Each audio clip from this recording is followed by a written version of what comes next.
مساء الخير، مساء النور، مرحبا بكم معايا في هذا الفيديو. شكرا بزاف للناس اللي انضموا للقناه، مرحبا بكم. غادي نشارك معكم ان شاء الله اليوم المقروط بالتمر، حشوه ديال التمر والكركاع اللي كتجي رائعه. كذلك مقروط اللي كيجي ناجح من اول تجربه، سهل. غادي نعطيكم الكميه اللي عطاني، كذلك حتى عدد الحبات.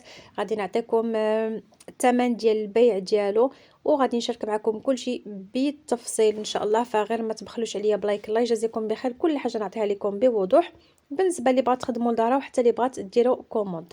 اول حاجه غادي نبدا بها هي الحشوه. كما كتشوفوا راه اجواء ديال رمضان هي هذه، ضروري غيكون تبان لكم البريوات ولا المقروط ولا شي حاجه. فكل شيء غادي نشاركه معكم ان شاء الله. هنا كان عندي قنينطات ديال اللوز، كنت حضرتهم، غادي نعطيهم لكم، غادي نشاركوا معكم عفوا حتى هما. بالنسبه للتمر خديت 500 غرام ديال التمر، والكركاع كانت عندي هنايا واحد 150 غرام اللي قطعتها هكايا بالموس. ممكن ديروا التمر عفوا ممكن ديروا الزلجلان، كاوكاو، اللوز، تيبقى لكم الاختيار. كما ممكن ديروا يعني غير غير التمر بوحديه. هنايا بالنسبه للمكونات غادي ناخذ التمر. اول حاجه غادي نحيدو من هاد العلبه ديالو. خذوا التمر اللي يكون نوعيه ديالو زوينه، يكون هكا واحد التمر لين زوين خفيف، ما يكونش داك التمر القاصح هذا، زوين في لا تكستور ديالو رطب، واحد التمر لين.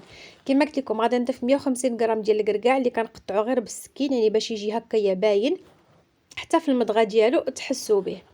غادا ندير واحد ساشيه ديال الزهر، يعني نكهه ديال الزهر، معلقه صغيره ديال القرفه،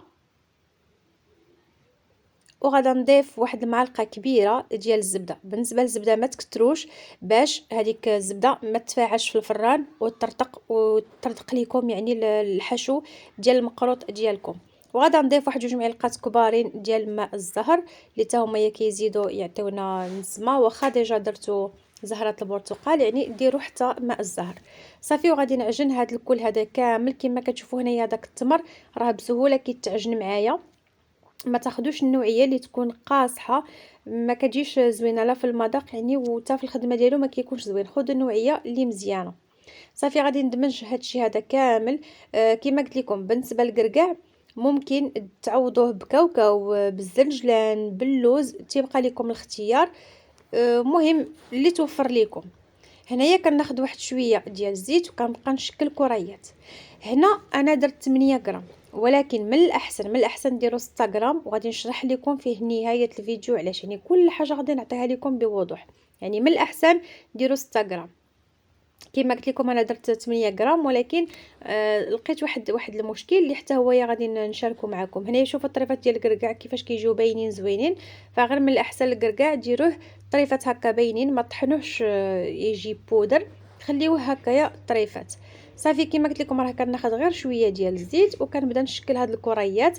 انا كنفضل نخدم هاد الطريقه، يعني كندير الكريات هما الاولين، كنغطيهم بلاستيكه، عاد كندوز نحضر السميد ديالي. هما هادو الكريات.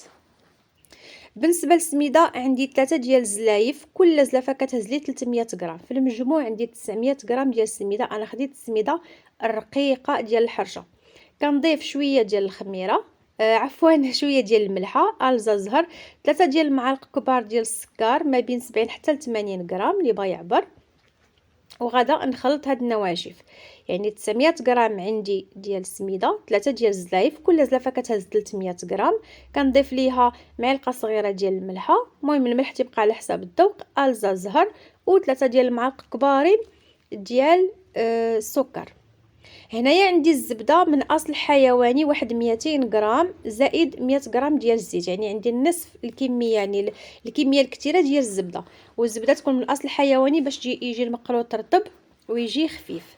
صافي كنرمل هذا الخليط هذا كامل كما كتشوفوا، ضروري يترمل تبسبسوه، يعني دوك الحبيبات ديال السميده كاملين يتلبسوا بهذاك الخليط ديال الزبده والزهر، عفوا الزبده والزيت. بالنسبه للزبده طبيعه الحال تيبقى لكم الاختيار تخدموا بالنوعيه اللي بغيتو، ولكن فاش كيكون تكون يعني الزبده من نوعيه مزيانه من اصل حيواني كتجي في المذاق زوينه. هنايا كتشوفوا يعني كنبسبسوا هذاك الخليط كامل وكنخليه. في هذه المرحله تخليوه ساعه ساعتين، شحال ما خليتوه. ممكن ديروه بالليل وتغطيوه وتخليوه حتى الصباح تخدموا به، ماشي مشكل، ما كيوقع ليه حتى شي حاجه. انا هنا خليته غير ما بين وجد المرشم ديالي واللاطات وكلشي. في الاخير غادي نضيف زلافه اللي نفس القياس خدمت بها كلشي. غادي نضيف النصف الاكبر ديال الماء والباقي ماء الزهر. ممكن تعجنوها كامله بماء الزهر، ولكن من الاحسن نضيفوا الماء والزهر حيت ديجا نسمناها بزهره البرتقال. هادو هما المقادير اللي مضبوطه، ما كتزيدوا حتى شي حاجه. وكنبدا نخلط حتى يعني داك هذا الخليط ديال السميده كامل كيوصل ليه الماء. هنايا ممكن تعجنوا في شي قصريه ولا شي حاجه، تيبقى لكم الاختيار. هنايا كتشوفوا كنخلط داكشي كامل وراه كنهز الخليط من التحت وانا كنطلع للفوق حتى كنخلط كلشي.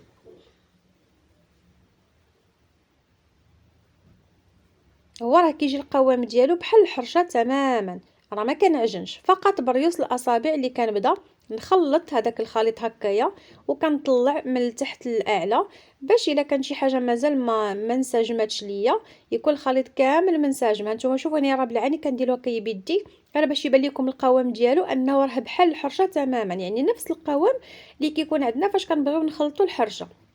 انا هنايا خدمت بالسميده رقيقه، راه ممكن كذلك تخدموا بالسميده الغليظه، راه تيكون الفرق فقط في العضه. يعني السميده الحرشه كتحسوا بديك الخشونيه هكا في الفم ديالكم، والاخرى يعني كتحسوا بها رطبه، ما كاينش زعما شي فرق.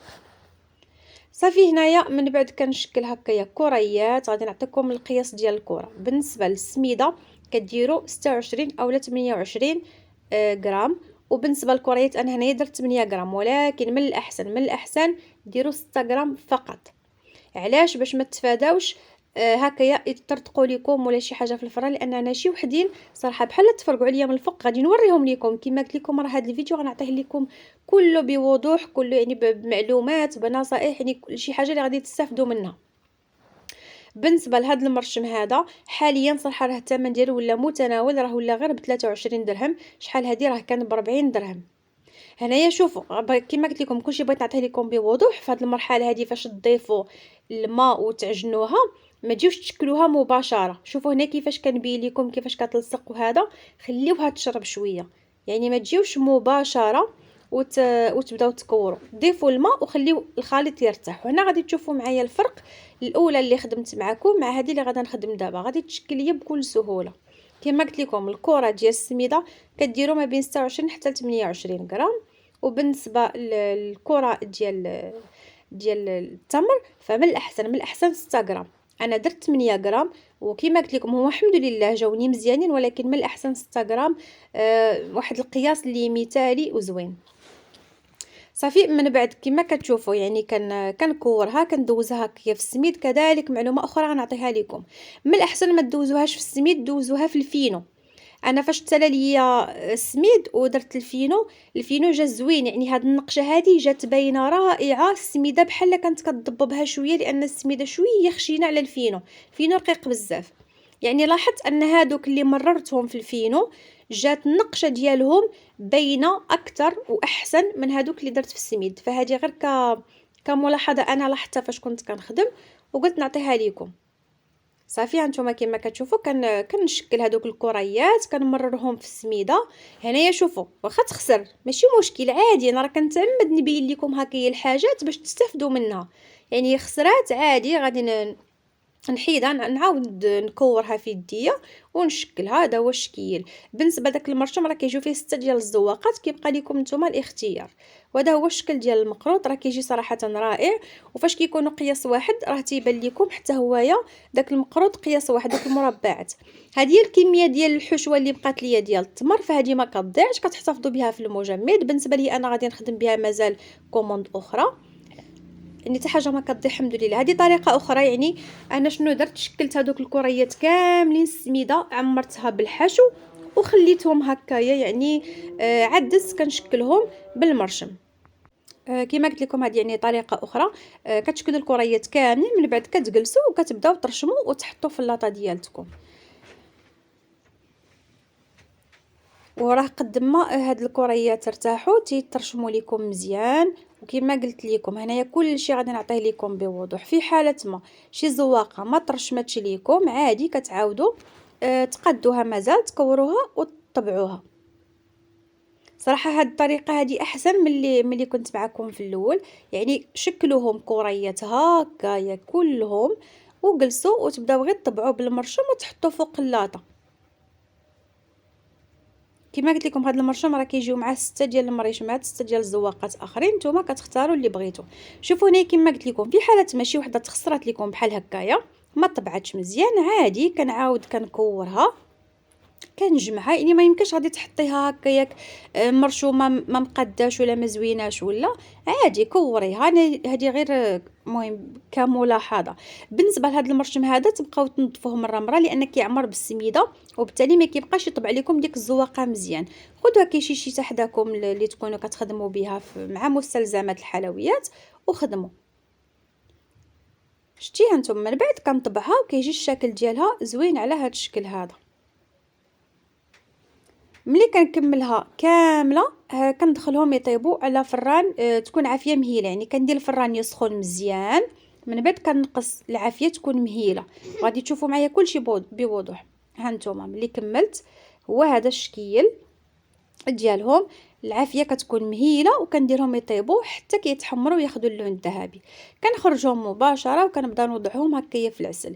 هنا كما قلت لكم الا لاحظتوا شي وحدين بحال هكا بداو كيتحلوا ليا من الفوق، هادشي علاش قلت لكم من الاحسن ديروا 6 غرام في هذيك الحشوه باش يجيكم الشكل ديال المقروط زوين، باش تفادوا ان حتى شي وحده مثلا ما تحل لكم ولا تشق ولا شي حاجه. بالنسبه لهذا المقروط هذا شاركته معكم في الفران، مازال ان شاء الله تعالى غادي نشارك معكم المقروط يعني مقلي في الزيت، فهذا يعني درته في الفران. بالنسبه للكميه اللي عطاني بالضبط 2 كيلو و430 غرام بالضبط. هذه الكميه هذه الثمن ديال البيع كنخرجوا ب 90 درهم. في حاله ما درتش فيه الكركاع كنخرجوا ب 80 درهم، ونقدر نخرجوا غير ب 70 درهم الا درت الزبده العاديه ماشي الزبده من اصل حيواني. المهم هذا هو الثمن باش كنخرجوا. الكميه اللي عطاتني راه عطاتني ما شاء الله كما قلت لكم 2 كيلو و430 غرام هادشي بالضبط. ولكن نعطيكم واحد الملاحظه، راه من بعد ما استقطر مزيان من العسل. راه كاين اللي ما كيقطروش مزيان من العسل وراه كيشرب العسل وكيجي ثقيل في الميزان.